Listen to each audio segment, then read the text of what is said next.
Hey guys, Andy here from Mediocre Hobbies coming at you with some more Age of Sigmar painting advice. This time we are going to be working on the next thing for the new range of Stormcast Eternal miniatures that just got released a couple of weeks ago. Now, the Stormreach Portal is the scenery kit that we are going to be tackling today. It seems like something that might be quite complicated to paint with the swirls and the portal and all that kind of stuff. And I'm here to dispel all of those kind of inklings that you might have that it might be difficult to do and show you some very quick, very easy techniques to get this piece painted and on the tabletop using minimal paint, minimal effort. So hopefully you guys are excited by that. Before I get into it though, I just want to say a huge thank you to all of my active patrons and channel members. Without you guys, I really could not be doing this. So thank you guys so much for all of your continued support. As a continued thank you, I give you guys an extra video every single week just for you. This week's special video is going to be on the new Legion Imperialis Mechanicum stuff. So if you're interested in checking out those, we'll be doing a video later in the week on them, just for channel members and just for Patreon members. So check it out there. If you want to check that out for yourself, it will, of course, all be linked down below.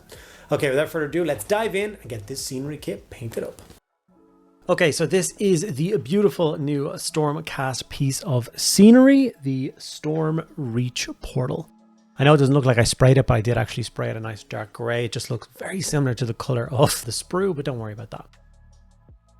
So I decided that I wasn't going to go for like the white marble look. I'm going to keep it a little bit more like traditional fantasy and go with some grays. Now I am going to be quite a bright gray by the end of it, but not like the marbly white color. So we started with Celestra gray. And then we're going to dry brush up over all of the concrete stuff. I'm using the Artis Opus dry brushes, which are obviously quite stiff and they're rounded. So they're really good at, you know, kind of getting around corners or going up steps. You don't really need sharp angles to make the dry brush work like you do with a traditional flat dry brush. So you can do like circular motions on the flatter areas to kind of catch more detail and stuff. They're very, very handy.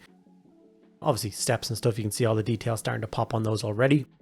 The detail is there, it's just hard to see after you've just sprayed it. And that's the most important thing for me when it comes to like scenery and dry brushing. Like I think I dry brush 99% of all my scenery because it's scenery. Usually I have quite a lot of it to do and quite a lot of the detail is subtle. So with dry brushing, you're going to catch all those raised details and pull that texture out of like rock and stuff like that and make it look really nice. But it's not as quick as you might think. Like if you do the very quick dry brush over the top of this, you know, you're going to get an okay result. But I recommend you spend some time. I'd say I spent maybe 10 minutes dry brushing over this, making sure I got each panel and each separate bit and make sure the right amount of strokes happened. So I got all the right coverage and this is the result of the first coat on the rock. And I think it looks amazing. I really like the look of it so far. Obviously I haven't done anything with the portal yet. The flames on the stoops. The roof, I did decide to dry brush the roof in with the white as well. That's just going to help with some contrast layers later on. After that, we are going to jump up straight to Corax White. And we're going to do exactly what we just did, just much lighter. We just want to catch the very sharp edges of that. At this point, I also wasn't sure how much of the miniature was going to be gold. So like those big arches up over the top, I was dry brushing them with the gray and with the white, trying to make sure it all fit in really nicely. And then I kind of went back and did a bit more research in this piece of scenery, what Games Workshop did and what parts of it are supposed to be gold. So maybe I wasted a little bit of time dry brushing up those. Seems out they're going to go gold in a minute, but I decided to leave the big statue faces on the side. On their one, they're gold. I like the kind of stone look to them. So I decided not to go over them with gold. But as you can see, I'm catching those sharp edges now. And then the big panel with the starscape, that's where we're going to go in those kind of circular motions. Up and down the pillars as well, catching all that really nice stone grain, stone texture. Ultramarines blue contrast very quickly just to block in the roof.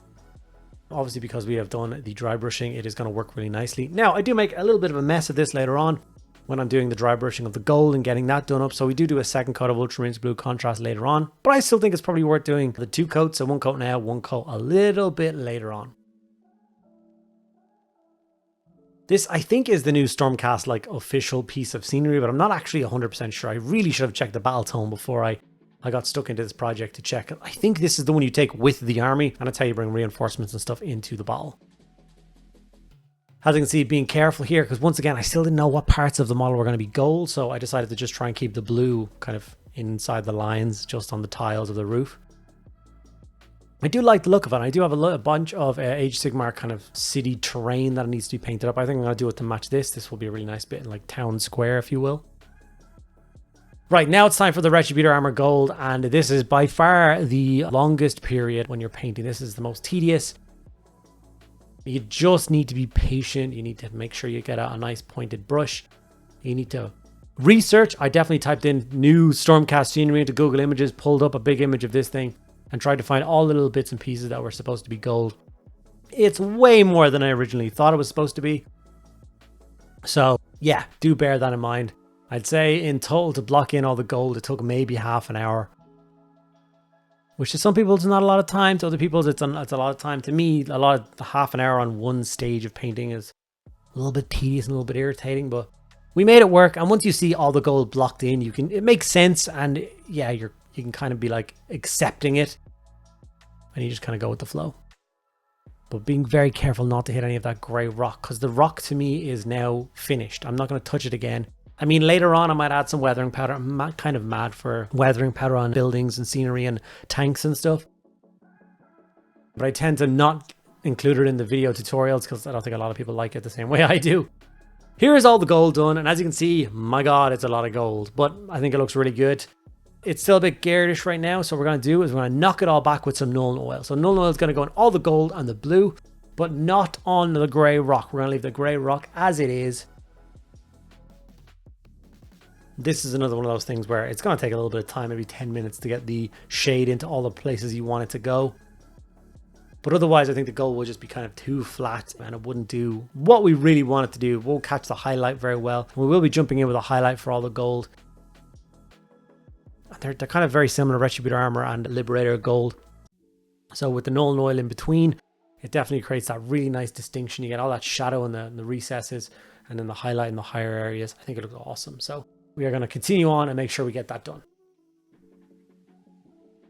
Now, this next step is where we're going to bring all that gold back up again. So this is where we talked about the Liberator Gold. And we're going to dry brush it. And I'm sure you guys would love to see me dry brushing that up. And my God, I would love to show it to you. But for some reason, my skill at keeping a miniature in frame as I'm painting is literally awful. I feel like I have to go to a special class to learn this. And unfortunately, most of this clip is out of frame. I do apologize for that.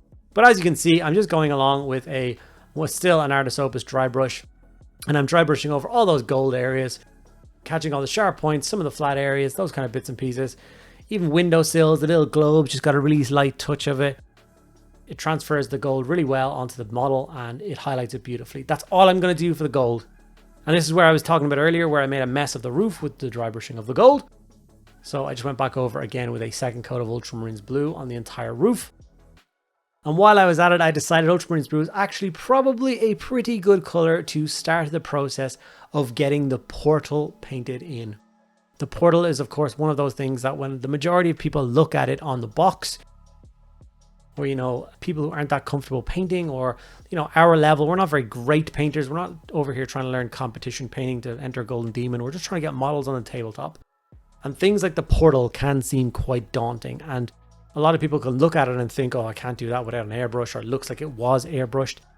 And I'm here to show you a very easy, very cool way of dry brushing it and making it look awesome. Because I think it does genuinely look really, really awesome by the end of this.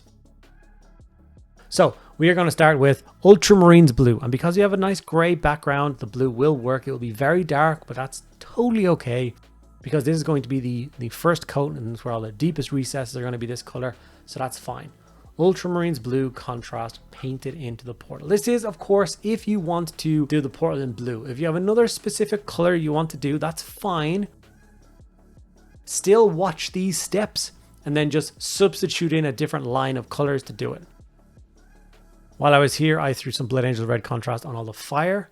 Later on, I just dry brushed those up orange, yellow, and white just to make it look like fire. I'm not going to go into detail on how I painted those at all. Now, the portal. When that contrast is 100% dry, we jumped up to Macragge Blue. This is a very subtle jump, but it's important to build this gradient up slowly. You don't want to jump up to a really stark kind of difference in color. It won't look that good. So, once again, I've jumped to a smaller Artist Opus brush.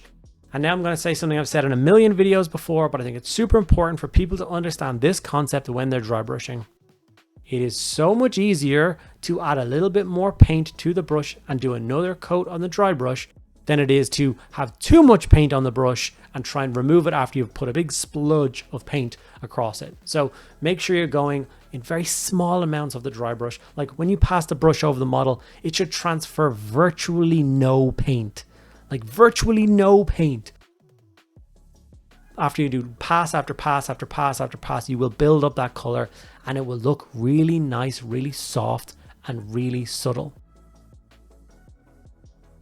So as I work my way up through these blues, one of the stages I do is the last stage of the fire is when I'm at white. I dry brush it with white and I do the same thing to the portal as well to finish that as well. So as you can see, every time I jump up to another color, it gets less and less the amount I put on. I just want the portal, like, I don't know, the waves of the portal, the ripples of the portal, just to get kind of brighter and brighter and brighter, but in smaller and smaller areas of the model. And here I am going in with the white. I'm going over to a flat dry brush now because I'm trying to catch all those kind of lightning arcs with it and the very sharpest points of the portal. And look at the result that we got on that portal from 3 layers of dry brushing over a contrast. That's it. No airbrush, no madness, no nothing. With that done, we have the final result of our portal. I think it looks epic. I'm really pleased with it. I would be super happy to deploy that alongside my Storm host. I think the portals look great. The fire on the front looks great. I'm super pleased that this thing is painted. And hopefully I've alleviated some of your fears and you guys like the look of this thing. Like I said, it'd be super easy to swap out colors, change out all the blues across the portal and the roof with whatever accent color your Stormcast. If your fabric is all red or yellow or purple, swap that color out for that and I think it would look awesome. A couple of still images so you guys can see what it might actually look like on a tabletop. And then one close-up of the portal brings this video to pretty much a close. Please do make sure that you subscribe. Okay guys, and there we have it. The Stormreach Portal is painted up and ready to be deployed alongside the rest of my Stormcast Storm host. Hopefully you guys enjoyed this video. I still have a stack of new Stormcast Eternal miniatures that need painting. If you guys want to see any one of those specifically done for a video, do let me know in the comments below. If you enjoyed the video, make sure to give it a like and make sure you're subscribed. It costs you nothing except 2 seconds out of your day going click. So yeah, do it. Subscribe. Thank you guys so much for sticking around at the end of the video. I'll see you in the next one.